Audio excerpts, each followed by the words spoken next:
반갑습니다. 송재준입니다. 정말 많은 분들이 이재명의 운명이 도대체 어떻게 될까? 10월 달에 이재명의 재판 결과가 어떻게 나올까? 그 점에 대해서 학수고대하면서 기다리고 계실 텐데요. 저뿐만 아니라 시청하시는 분도 다 마찬가지일 것인데 제가 봤을 때 그 누구보다도 이재명에 대한 처벌, 이재명에 대한 구속을 바라는 사람들은 따로 있을 것 같습니다. 바로 이재명 주변에서 극단 선택을 했던 5분, 그 5분의 유족들과 유가족분들이 누구보다도 이재명에 대한 법적인 처벌을 기다리고 있지 않겠습니까? 정말 말이 안 되는 일이죠, 그쵸? 저는 진짜 대한민국 역사상 이런 경우가 있었나? 라는 생각이 들 정도입니다. 한 명의 정치인을 두고 그 범죄 혐의가 워낙에 방대하고 큰 것도 있겠습니다만 그 범죄 혐의에 연루가 됐던 주변 사람들이 5사람 가까이나 그렇게 극단 선택을 했는데 멀쩡히 지금 그 당사자인 본인은 정치를 지금 하고 있고 하는 수준을 넘어가지고 야당 대표가 돼가지고 무슨 막 190석 가까이 되는 어마어마한 지금 야당을 갖다 주무르면서 저렇게나 깽판을 치고 있다라는 게 이게 도대체 납득이 되나요? 저는 도저히 납득이 되지 않습니다. 하물며 정말 그 극단 선택을 했던 가족의 분들의 그 심정은 어떨지 우리가 진짜 헤아릴 수도 없을 정도겠죠.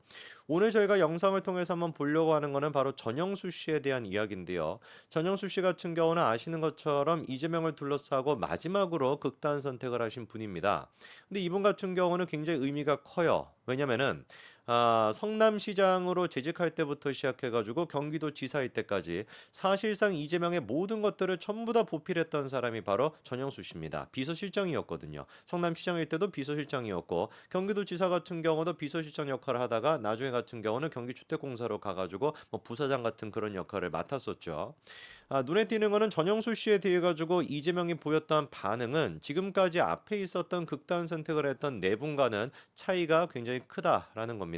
김문기 씨는 말해서 뭐 하겠습니까? 모르는 사람이다. 하급 직원이다. 내가 그런 사람이랑 대화하는 것 자체가 뭐 채통이 떨어진다. 지금 이 순간에도 마찬가지로 그렇게 모욕을 주고 있는 반면에 전영수 씨 같은 경우는 당시 이재명이가 오후 1시 40분쯤에 빈소에 찾아갔다가 유가족들이 거절했죠. 그쵸? 미쳤다고 네가 여기 들어오냐 뭐 이런 심정 아니었겠어요. 유족들 입장에서는. 그래가지고 무려 6시간 가까이를 기다려가지고 저녁 7시 정도 즈음에 조문을 했었습니다. 질문이 드는 거는 그거겠죠. 도대체 뭐 때문에 김문기 씨는 그렇게나 모르쇠로 일관하고 아예 그냥 민주당 차원에서 이재명 차원에서 조문조차도 가지 않았었거든요. 빈소에 가지도 않았었습니다. 근데 왜 전영수 씨에 대해서는 이렇게까지 6시간이나 기다리면서 어거지로라도 그렇게 조문을 해야만 했을까? 제가 봤을 때 그거에 대한 답은 전영수 씨가 남긴 유서에 있다라고 봅니다. 여러분 아시는 것처럼 전영수 씨의 그 유서 자체가 어떻게 시작합니까? 이재명 대표님 이제 그만 정치 내려놓으십시오라고 하는 말로 시작을 합니다. 그리고 구체적인 어떤 내용들 같은 경우는 공개가 되지 않았고 언론에 공개가 됐던 것만 몇 가지가 있는데 그 몇 가지만 보더라도 제가 봤을 때는 이재명에 대한 범죄 혐의는 확실시 된다. 다른 사람도 아니고 전영수 씨가 비서실장이라고 하는 그 전영수 씨가 남겼던 메시지만 보더라도 이재명의 범죄 혐의는 명백하다라는 결론밖에 나오지 않습니다. 아까 말씀을 드렸던 것처럼 김문기 씨 때 같은 경우는 이재명이 빈소도 가지 않고요. 심지어 이제 그 발인날 같은 경우는 이재명과 김혜경 두 사람이 산타클로스 복장을 입고 춤을 추는 그런 방송이 나가기도 했습니다. 참 그거를 보면서 김문기 씨의 그 여든 가까이 된 노모께서 참 진짜 오열을 했다 이런 얘기도 정말 우리의 가슴을 아프게 했었었는데 전영수 씨 같은 경우는 1시 정도쯤 가가지고 1시에 가서 7시 40분에 조문을 했네요. 그러니까 거의 한 6시간 40분 가까이를 기다렸습니다. 7시간 가까이나 기다려가지고 조문하게 됐었는데 그 이유가 도대체 무엇일까? 전영수 씨는 일단 비서실장이다 보니까 이재명 입장에서 모른다라고 얘기할 수가 없었을 거예요. 그죠? 뭐 하위 직원이나 이런 수준이 아니다 보니까 그렇게 얘기할 수가 없었을 거고 그리고 전영수 씨와 연관이 되어 있는 게 두 가지가 있습니다. 하나가 일단 그 성남FC 후원금 문제가 있고요. 나머지 하나 같은 경우는 바로 대북송금 문제 같은 게 연관이 되어 있어요. 그러다 보니까 이재명 입장에서도 전영수 씨의 그 유서가 공개가 된다라는 게 자기한테 어떤 의미가 있을지 느꼈을 것 같습니다. 그러다 보니까 쪼끔이라도 뭔가 그 유서에 대해 가지고 자기가 뭔가 막거나 가족들을 좀 설득하거나 그러기 위해서라도 6시간 40분이나 기다려 가지고 조문을 해야만 했을 거예요. 자, 그러면은 성남 FC 사건, 이 전영수 씨가 폭로하다시피 했었던 유서에서도 마찬가지로 언급이 된다고 하는 성남 FC 사건은 어떠냐? 한마디로 얘기해서 이거는 가장 명백한 사건입니다. 검찰 같은 경우도 5년 만에 이제 그때 기소를 했었는데, 그때 기소를 하면서도 이재명 의혹 중에서 가장 혐의가 확실하다라고 자신했던 그런 사건이기도 하죠. 근데 그렇게 자신만만한 게 왜 5년이나 걸렸냐? 이유가 간단합니다. 문재인 정부 때였기 때문에 그래요. 원래 이제 이거를 제일 처음 수사했던 게 경찰이었는데, 충격적이게도 경찰은 어떻게 했어요? 이거를 불송치 결정을 내렸습니다. 그래서 고발하셨던 분이 반발해가지고 재수사를 요구를 했고, 그래서 그게 검찰로 넘어가가지고 수사를 다시 하게 됐는데, 검찰로 넘어가고 난 뒤에도 마찬가지로 이게 쉽지가 않았죠. 왜? 박하영 지청의 차장검사 기억나시죠? 그렇죠? 이분이 이제 그 옷을 벗으면서 사표를 내면서 뭐라고 폭로를 또 했었습니까? 박은정 당시 성남지청 지청장이 수사 자체를 갖다가 방해하고 있다. 이런 식으로 외압을 받고 수사를 나는 할 수 없다. 나는 검사로서 치욕스러워가지고 못하겠다. 그래가지고 박하영 차장검사가 그때 사표를 내지 않았습니까? 그 결과 지금 이제 박은정 같은 경우는 뭐 하고 있어요? 구속이 되기는커녕 배지 달고 지금 조국 혁신당에서 국회의원 짓거리하고 있지 않습니까? 기가 막히죠, 그렇죠? 그래서 온갖 진짜 무슨 뭐 외압과 이런 것들을 통해 가지고 3년 3개월 만에 이제 증거 불충분으로 불송치 결정이 났던 거를 다시 이제 검찰에 가져가 가지고 5년 만에 기소를 해냈던 게 바로 이 성남 FC 문제입니다.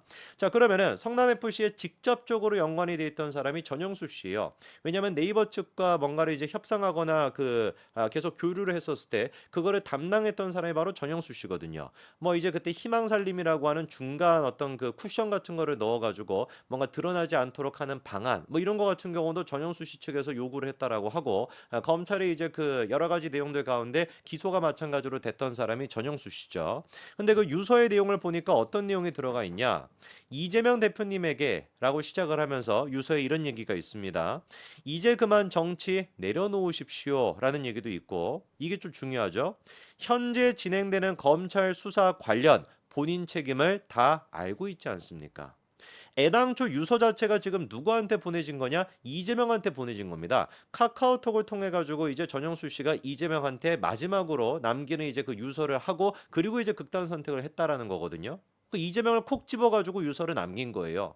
그러니까 이게 만약에 어떤 내용에 들어가 있으면 뻔할 뻔짜인 거 아니겠습니까? 유족들이 그거를 이제 공개하기를 거부해가지고 그런 것뿐인 것이고, 사실상 조목조목 어떤 사건들에 대해 가지고 이재명이 어떤 책임이 있는지 다 나열이 되어 있었겠죠. 그러니까 지금 어떤 얘기가 공개가 되는 거예요. 현재 진행이 되고 있는 검찰 수사, 그때만 하더라도 뭐 성남 FC 본인에 대한 수사, 성남 FC나 대장동이나 백현동이나 위례나 온갖 것들에 대해 가지고 본인 책임을 다 알고 있지 않냐? 당신의 책임이 있다는 거 알고 있지 않냐? 저는 공무원으로서 주어진 일을 했는데 검찰 수사는 억울합니다. 이게 지금 전영수 씨 얘기인데 여러분 딱 오버랩이 되지 않습니까? 나는 공무원으로서 주어진 일을 했던 것뿐인데 왜 내가 이런 식으로 검찰 수사를 받아야 되고 내가 왜 이런 식으로 처벌을 받아야 되는 것이냐? 이 얘기 누가 똑같이 했던 얘기입니까? 김문기 씨가 똑같이 했던 얘기잖아요. 3번, 4번 가까이를 갖다가 초과이익 환수 조항을 갖다가 넣어야 된다. 이거 환수를 할 수 있어야 된다. 라고 결정권자한테 3번, 4번 가까이를 제안했음에도 불구하고 묵살이 됐다. 그래서 나는 그냥 시키는 대로 했던 것뿐인데 왜 내가 검찰 수사를 받아야 되냐? 라고 억울함을 호소했던 게 김문기 씨인데 전현수 씨도 똑같이 지금 얘기하고 있지 않습니까? 성남FC랑 전현수 씨가 무슨 상관이 있다고요? 50억 가까이를 후원해달라, 70억 후원해달라, 그게 전현수 씨랑 무슨 상관이 있다라고요? 그냥 그저 시키는 대로 가가지고 메신저 역할을 했던 거에 불과한 게 전현수 씨 아니겠습니까? 김문기 씨도 그렇고 전현수 씨도 그렇고 똑같이 얘기하는 거예요. 나는 그냥 시키는 대로 했던 것뿐인데 내가 왜 처벌을 받아야 되냐? 이 말은 거꾸로 얘기하면 뭐겠습니까? 방금 전현수 씨가 했던 얘기처럼 본인의 책임 알고 계시지 않냐? 시켰던 사람이 바로 이재명인 거 아니냐?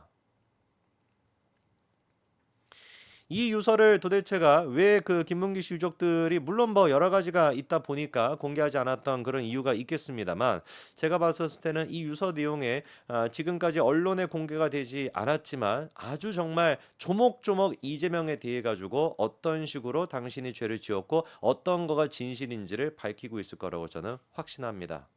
전현수 씨가 분명히 언급을 했습니다. 이재명 본인의 책임 다 알고 있지 않냐? 검찰 수사가 진행되고 있는 거에 대해서 본인의 책임이 있다라는 거 알고 있지 않냐? 지금 거리에서 성남시장일 때부터 경기도 지사일 때까지 비서실장으로 모든 것들을 다 관리했던 그 전영수 씨조차도 이재명이 분명히 죄가 있다라고 인정을 하고 있는 그런 내용입니다.